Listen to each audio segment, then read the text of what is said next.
بسم اللہ الرحمن الرحیم۔ ناظرین، آج ہم بات کریں گے گڑھی خدا بخش میں جو جلسہ ہوا جسے پاکستان پیپلز پارٹی نے جس کا اہتمام کیا تھا، اور یہ تھا بے نظیر بھٹو کی برسی کے حوالے سے۔ لیکن جو تقاریر وہاں ہوئی اس سے ایسے لگتا ہے جیسے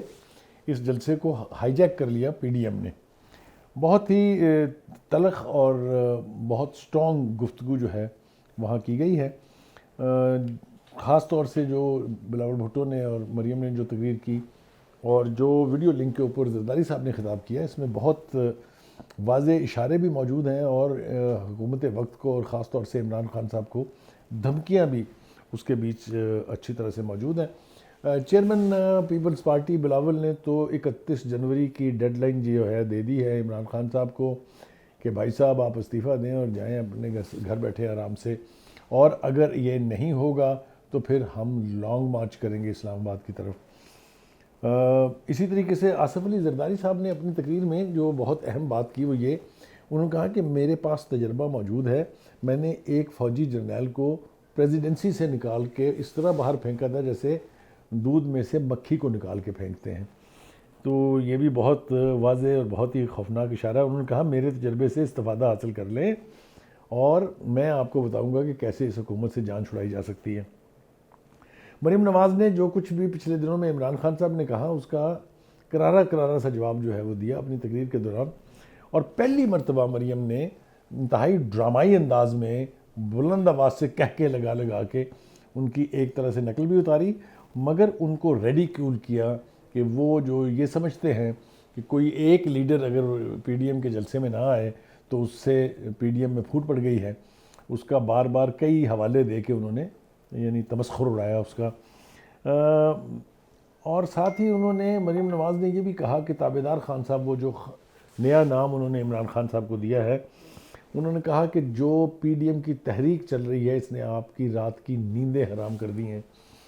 اب مریم نواز کے اس بیان کا پس منظر کیا ہے، کیا وہ ٹھیک کہہ رہی ہیں؟ اس کا اندازہ ہمیں صرف اس بات سے لگتا ہے کہ حکومت، اس کے مشیر، اس کے وزیر اور اس کے ترجمان کتنے بکھلائے ہوئے ہیں اور اپنی اس بکھلاہٹ میں وہ کس طرح کی گفتگو کر رہے ہیں۔ تو جتنے بھی ان کے سپوکس پرسن ہیں وہ جس طرح کا جو راگ انہوں نے حفظ کیا ہوا ہے اس کو بار بار الاپ رہے ہیں،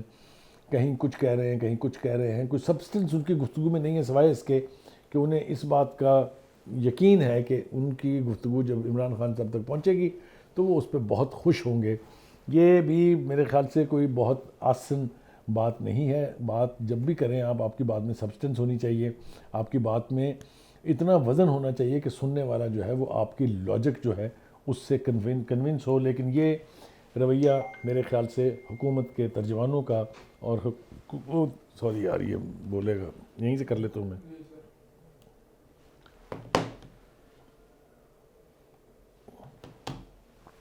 مگر بدقسمتی کی بات یہ ہے کہ حکمرانوں کے جو ترجمان ہیں، جو ایک پوری فوج ہے، ان کا جو رویہ ہے اس میں کوئی تبدیلی آ نہیں رہی ہے۔ وہ اسی طرح سے جو ابتدا سے جس طرح سے وہ یعنی ریٹرک جو ہے وہ بولتے ہیں، وہ ان کا وہی انداز جاری ہے۔ اس کے باوجود بھی عمران خان صاحب ان سے نالاں ہیں، بہت خوش نہیں ہیں۔ ابھی کل ہی کا جو اجلاس تھا اس میں انہوں نے اپنے ترجمانوں کو جو سختی سے سرزنش بھی کی ہے، ان کو بتایا بھی ہے کہ جو اپوزیشن کا پروپیگنڈا ہے اس کا افیکٹو جواب دینے میں آپ بری طرح سے ناکام ہیں۔ اس جلسے سے مولانا غفور حیدری صاحب نے بھی خطاب کیا اور انہوں نے بھی کہا کہ سلیکٹڈ حکومت کو گھر بھیج کر ہی ہم دم لیں گے، اس سے پہلے یہ تحریک جو ہے کسی صورت بھی ختم ہونے والی نہیں ہے۔ دوسری طرف مولانا فضل الرحمان صاحب جو ہے وہ استعفوں والی بات کے اوپر بالکل ڈٹے ہوئے ہیں اور کسی قسم کا ریلیکس دینے پر آمادہ نہیں ہے۔ انہوں نے اپنی آج کی پریس کانفرنس میں یہ کہا کہ جو رہنما جو ہیں، خاص طور سے پارٹی کے لیڈران جو ہیں، وہ جب 1 جنوری کے پی ڈی ایم کے اجلاس میں آئیں گے تو اپنی پارٹی کے اراکین پارلیمنٹ کے استعفے ساتھ لے کے آئیں۔ اس کا مطلب یہ ہے کہ وہ اس حوالے سے انتہائی سنجیدہ ہیں اور کوئی ریلیکس دینے پر آمادہ نہیں ہے۔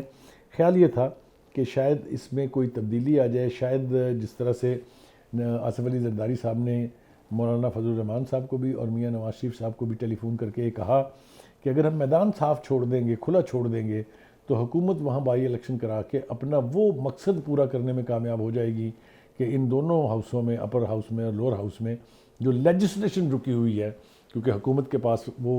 نمبر نہیں ہے جس سے وہ قانون سازی کر سکے، وہ ان کا خواب جو ہے وہ شرمندہ تعبیر ہو جائے گا۔ لہٰذا زرداری صاحب انتہائی سنجیدگی سے سمجھتے ہیں کہ ہمیں یہ میدان کھلا نہیں چھوڑنا چاہیے، جبکہ مولانا فضل الرحمان اور نون لیگ کی قیادت جو ہے وہ سختی سے یہ چاہتی ہے کہ استعفے جو ہے اس آپشن کو استعمال کیا جائے، اور ضمنی الیکشن ہو یا سینٹ کا الیکشن ہو اس کا بائیکاٹ کیا جائے۔ بار بار اس پر اصرار کر رہی ہیں، خاص طور سے مریم نواز نے اپنی 2-3 میڈیا انٹریکشنز میں اس بات کو بڑا زور دے کے کہا ہے۔ اب دیکھنا یہ ہے کہ اگر یہ پی ڈی ایم کی قیادت استعفے دے دیتی ہے تو پھر اس کے بعد کیا ہوگا۔ حکومت کی طرف سے تو واضح طور پہ بیان کر دیا گیا ہے کہ اگر آپ استعفے دیں گے، اسپیکر استعفوں کو منظور کریں گے اور اس کے بعد ہم بائی الیکشن کرائیں گے۔ ساری دنیا کہہ رہی ہے کہ اتنی تعداد میں آنے والے استعفوں کے بعد جو بائی الیکشن کرانا ہے، جو ضمنی انتخاب کرانا ہے، یہ ممکن نہیں ہے۔ کوئی روایت ایسی نہیں ملتی ہم کو ہماری اپنی پارلیمانی ہسٹری میں بھی، اور جو مدر آف ڈیموکریسیز کہلاتی ہیں وہاں بھی۔ یہ ایک مورل یعنی ذمہ داری میں ہوتی ہے سٹنگ گورنمنٹ کی کہ وہ اتنے استعفوں کے بعد نئے طور پر عام انتخابات جو ہے اس کا اہتمام کرے۔ استعفوں کا آپشن جو ہے یہ ایکسرسائز ہونے جا رہا ہے نہیں جا رہا ہے، یہ ابھی کہنا کچھ قبل از وقت ہوگا، لیکن اگر 1 جنوری کو تمام پارٹیاں اپنے اپنے اراکین اسمبلی کے استعفے جمع کرا دیتی ہیں تو پھر مولانا کو کوئی روکنے والا نہیں ہے۔ مولانا جس سختی سے اپنے موقع پر ڈٹے ہوئے ہیں وہ اس سے بز کرنے کے لیے تیار نہیں ہے، اور اگر یہ استعفے اسپیکر کے پاس چلے جاتے ہیں تو جیسا ہم سن رہے ہیں کہ اسپیکر صاحب 1 منٹ کی تاخیر نہیں کریں گے، حالانکہ اس کا ایک پورا پروسیس ہے۔ آپ کو یاد ہوگا جب پی ٹی آئی نے اور اس کے 34 ارکان نے استعفے دیے تھے تو اسپیکر ایاز صادق نے انتہائی میچورٹی کا مظاہرہ کرتے ہوئے انہیں اپنے پاس رکھا اور کہا جب تک ایک رکن اسمبلی آ کے تصدیق نہیں کر دیں گے وہ ان کو منظور نہیں کریں گے۔ اور اسی سے پھر پی ٹی آئی کے ان لیجسلیچرز کی یعنی سیونگ گریس جو ہے اس کو یقینی بنایا جا سکا کہ وہ واپس گئے، انہوں نے استعفے واپس لیے، ہر چند کے انہوں نے تنخواہیں بھی لے لی اور اپنی رعایتیں بھی ساری لے لی، مراعات جو ہے۔ لیکن جیسا میں کہہ رہا ہوں کہ اتنی تعداد میں اگر استعفے جائیں گے تو اس پارلیمنٹ کا پھر اخلاقی طور پر قائم رہنا جو ہے اس کے اوپر بہت سوالیہ نشان اٹھیں گے، اور حکومت کے پاس میرے خیال سے کوئی چارہ نہیں رہے گا کہ وہ نئے انتخابات کرائے، کیونکہ اپوزیشن نے واضح کر دیا ہے کہ استعفے دے کے اس کا یہ مطلب نہیں ہے کہ ہم جا کے گھر آرام سے بیٹھ جائیں گے، بلکہ اس کیمپین کو اور زیادہ شد و مد کے ساتھ ہم جاری رکھیں گے۔